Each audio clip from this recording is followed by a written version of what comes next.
최근 몇 년간 고혈압 치료제 발사르탄, 그리고 당뇨 치료제 메트포르민 등 의약품에서 불순물 검출 이슈가 이어져 왔습니다.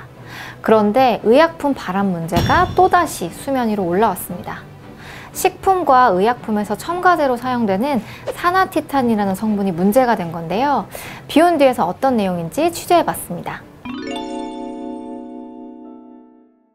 산화티탄은 다른 말로 이산화티타늄이라고도 불리는데요.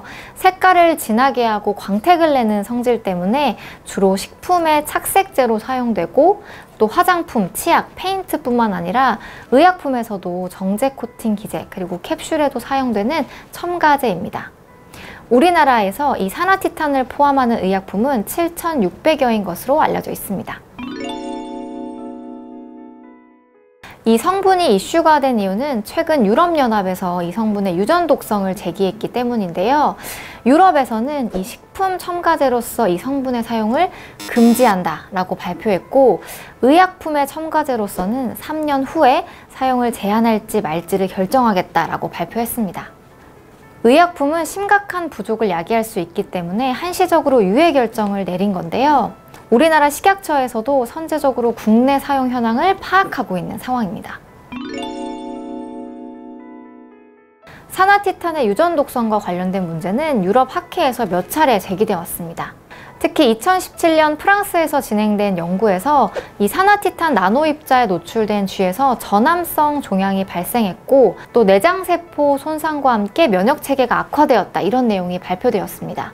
또 산화티탄을 지속적으로 섭취할 경우 장의 점막이 손상되고 또 신진대사가 느려질 뿐만 아니라 영양소 섭취에도 방해를 받을 수 있다, 이런 내용이 알려졌는데요. 2019년 네덜란드에서도 이 성분이 건강에 영향을 미칠 수 있다, 이런 주장이 제기됐습니다. 결국 올해 1월 유럽연합 공식 저널을 통해 이 성분의 식품 첨가제로서의 사용을 금지하게 된 것입니다.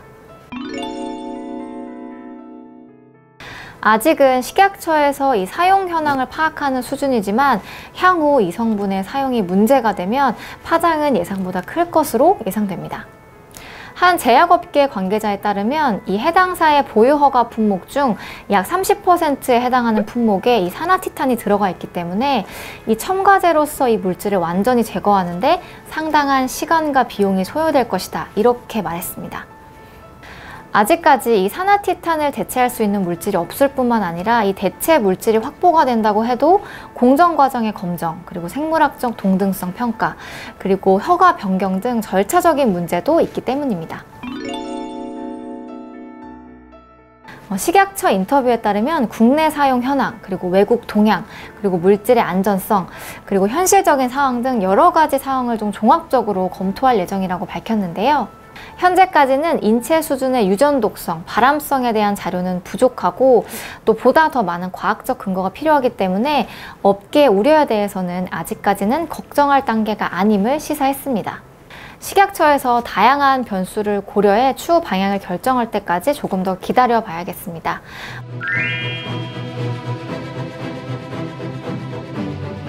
지금까지 산화티탄에 대해서 이야기해봤는데요. 이상 정진희 PD였습니다.